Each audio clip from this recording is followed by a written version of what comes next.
Praise the Lord, hallelujah. एक बार फिर से मैं परमेश्वर का धन्यवाद करता हूं और आप सबका स्वागत करता हूं परमेश्वर के वचन के अध्ययन में। आज मेरे साथ निकालेंगे गलातियों की पत्री 3 अध्याय, उसका 28 और 29 वचन। परमेश्वर का वचन इस प्रकार से कहता है, अब ना कोई यहूदी रहा और ना यूनानी, ना कोई दास ना स्वतंत्र, ना कोई नर ना नारी, क्योंकि तुम मसीह यीशु में एक हो। और यदि तुम मसीह के हो तो अब्राहम के वंश और प्रतिज्ञा के अनुसार वारिस भी हो। प्रभु का धन्यवाद हो इस वचन के द्वारा। यहाँ पर जब परमेश्वर का वचन देखते हैं हम लोग, यहाँ पर पौलुस गलातियों के लोगों को बता रहा है कि परमेश्वर ने तमाम जो डिवीजन थे, तमाम जो विभाजन थे, उनको खत्म कर दिया है। जो मैं आपके साथ इन वचनों से मुख्य विषय वस्तु लेना चाह रहा हूं, वो है परमेश्वर के पास कोई भेदभाव नहीं है। परमेश्वर किसी का भेदभाव नहीं करता है, पक्षपात नहीं करता है। दूसरे शब्दों में हम ये भी कह सकते हैं, परमेश्वर के पास कोई विशेष संतान नहीं है जिसका परमेश्वर पक्ष करे। परमेश्वर हर एक व्यक्ति को बराबर नजरों से देखता है, वो कभी किसी का पक्षपात नहीं करता है। जब हम रोमियो की पत्री 2 अध्याय में पढ़ते हैं, परमेश्वर कहता है, वहां पर प्रभु का वचन बताता है, परमेश्वर कभी भी किसी का पक्षपात नहीं करता है। तो यहां पर पौलुस जो परमेश्वर का सेवक है, वो व्यवस्था और प्रतिज्ञा के विषय में बता रहा है कि व्यवस्था का उद्देश्य क्या था और प्रतिज्ञा का क्या उद्देश्य था। प्रतिज्ञा सीधे परमेश्वर ने अब्राहम से की है। परमेश्वर ने अब्राहम से कहा, मैं ये देश और ये स्थान तुझे दूंगा। परमेश्वर ने अब्राहम से कहा, तेरे कुल के द्वारा सारी जाति के लोग आशीष पाएंगे। जब हम उत्पत्ति 12 अध्याय का 3 वचन पढ़ते हैं तो वहां पर परमेश्वर का वचन बताता है, हर एक कुल के लोग तेरे द्वारा आशीष पाएंगे। लेकिन जब 430 साल बाद परमेश्वर ने स्वर्गदूतों के द्वारा व्यवस्था दी, ये व्यवस्था का उद्देश्य प्रबंधन के लिए दिया गया था। मेरे प्रियो, एक शिक्षक के रूप में व्यवस्था काम कर रही थी।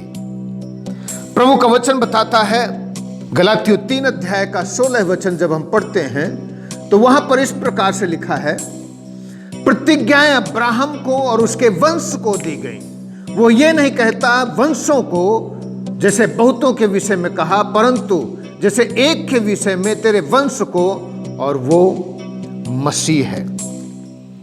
परंतु जो व्यवस्था है वो जब परमेश्वर ने इस्राएलियों को दी तो उनके बीच में पाप के बढ़ जाने के कारण दी। व्यवस्था क्या काम करती थी? व्यवस्था अलगाव पैदा करती थी। परमेश्वर के साथ इस्राएलियों का अर्थात मनुष्यों का अलगाव, और व्यवस्था लोगों के बीच में भी अलगाव पैदा करती थी। यहूदी और यूनानियों के बीच में विभाजन, अलगाव, और स्त्री का पुरुष के साथ अलगाव। इसलिए परमेश्वर का वचन बताता है, यहां पर परमेश्वर ने सारे विभाजन को खत्म कर दिया है। उसने सारे विभाजन को नष्ट कर दिया है। पहला जो विभाजन हम देखते हैं यहां पर, वो है लोगों के बीच में विभाजन, अर्थात इस्राएलियों का अन्य जातियों के साथ। दूसरा है आर्थिक विभाजन, जो दास और स्वतंत्र के रूप में दिया गया है। और तीसरा है जेंडर विभाजन, अर्थात स्त्री और पुरुष के बीच में विभाजन। परमेश्वर ने इन तीनों विभाजनों को खत्म कर दिया है मेरे प्रियो। पहला विभाजन जब परमेश्वर ने मूसा को दिया तो वो था यहूदियों और अन्य जातियों के बीच में विभाजन। यहूदी लोग अन्य जातियों से कोई संबंध नहीं रखते थे, क्योंकि परमेश्वर ने जब व्यवस्था दी तो व्यवस्था में परमेश्वर ने स्पष्ट किया था ना ही उनके साथ किसी प्रकार का संबंध रखना और ना ही उनके बीच में जाना। परमेश्वर का वचन बताता है, परमेश्वर ने कहा उनके बीच में से निकल आओ। तो व्यवस्था अन्य जातियों के और यहूदियों को विभाजित करती है, उनके धर्म के आधार पर, उनके संस्कृति के आधार पर। और ये जो विभाजन है, जब परमेश्वर ने अपने इकलौते पुत्र को भेजा तो इस विभाजन को परमेश्वर ने खत्म कर दिया और यहूदियों में से और यूनानियों में से परमेश्वर ने लोगों को चुना और परमेश्वर ने एक नई, अपने लिए एक नया समुदाय को स्थापित किया है। हम लोग भारत में रहते हैं। भारत में हम लोग देखते हैं कि किस प्रकार से लोगों के बीच में विभाजन है और भारत में जो जातीय विभाजन। लेकिन मेरे प्रियो, परमेश्वर ने जब अपने इकलौते पुत्र को भेजा है, यीशु मसीह ने सारे विभाजन को, जो जातियों और समुदायों, धर्मों और अन्य चीजों में विभाजित थे, परमेश्वर ने सबको एक कर लिया है। परमेश्वर का वचन बताता है उसका लहू हम सबको हमारे पापों से धो देता है, हमें अपने लहू, हमें एक नया जीवन देता है। हम लोगों के बीच में जो विभाजन था उसको फिर परमेश्वर हम लोगों का मेल मिलाप करता है। जितने भी लोग हैं इस दुनिया में, वो सब एक ही परमेश्वर की संतानें हैं, जिसे व्यवस्थाओं ने विभाजित कर दिया है।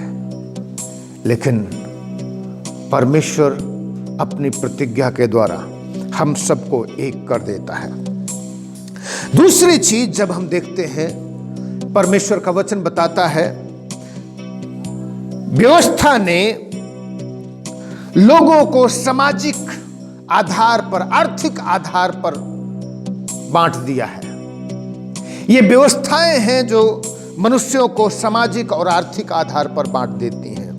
लेकिन परमेश्वर का पुत्र जब आया और परमेश्वर की प्रतिज्ञा के द्वारा उसने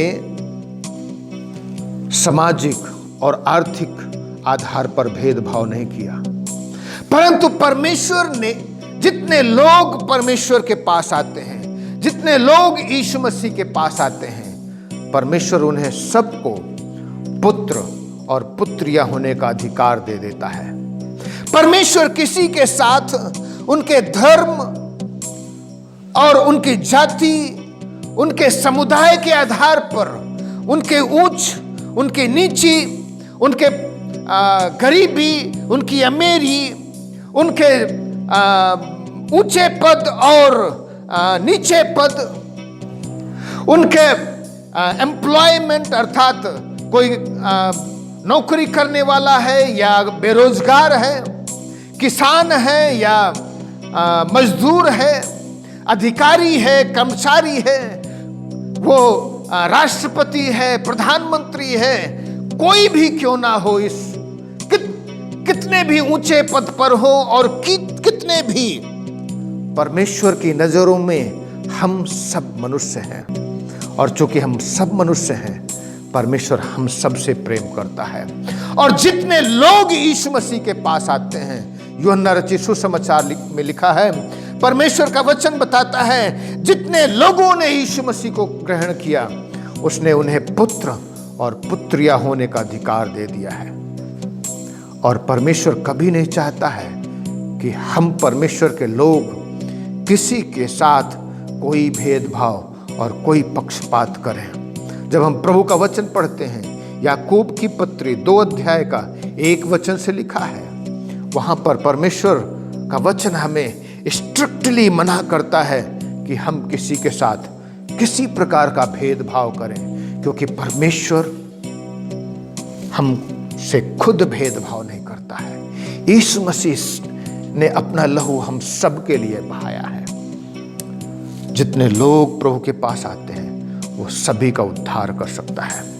तीसरी चीज, व्यवस्था ने जो स्त्री और पुरुष के बीच में जो अलगाव था, यीशु मसीह ने आकर के उस अलगाव को खत्म कर दिया है। परमेश्वर का वचन बताता है, जब हम प्रभु का वचन पढ़ते हैं, शुरू में ऐसा नहीं था। जब हम उत्पत्ति 1 अध्याय का 27 वचन में पढ़ते हैं, वहां पर परमेश्वर ने जब मनुष्य को बनाया तो नर और नारी करके बनाया। फिर परमेश्वर ने कहा वे दोनों एक ही तन होंगे। और प्रभु का वचन बताता है, जिसे परमेश्वर ने जोड़ा है उसे कोई अलग ना करे। लेकिन बीच में जब पाप बढ़ता गया, यीशु मसीह ने कहा, जब लोगों ने यीशु मसीह से प्रश्न किया कि फिर मूसा ने तलाक के लिए क्यों कहा, यीशु मसीह ने कहा, वो तुम्हारी मन की बुराई के कारण पर मूसा ने आज्ञा दी थी। आजकल हम बहुत विवाह विच्छेद देखते हैं। उर्दू में हम कहें तलाक, हिंदी में विवाह विच्छेद, अंग्रेजी में कहें डिवोर्स। ये मनुष्यों की बुराइयां जो मनुष्यों के मन में पनप रही हैं, उसके कारण ये तलाक की जो घटनाएं हैं घटती जा रही हैं और ये बढ़ती जा रही हैं। मेरे प्रियो, बहुत ज्यादा बढ़ती जा रही हैं। कई लोग तो कई स्त्रियों के साथ विवाह करते हैं और सभी को एक साथ रखते हैं। कई लोग तो औरतों को अर्थात स्त्रियों को अपनी प्रॉपर्टी समझते हैं, अपना धन समझते हैं, आप अपनी जागीर समझते हैं, अपना संपत्ति समझते हैं। मेरे प्रियो, लेकिन परमेश्वर ने जब आदम को बनाया तो वहां पर कई औरतों को नहीं बनाया पुरुष के लिए। परमेश्वर ने एक पुरुष के लिए सिर्फ एक ही स्त्री को बनाया।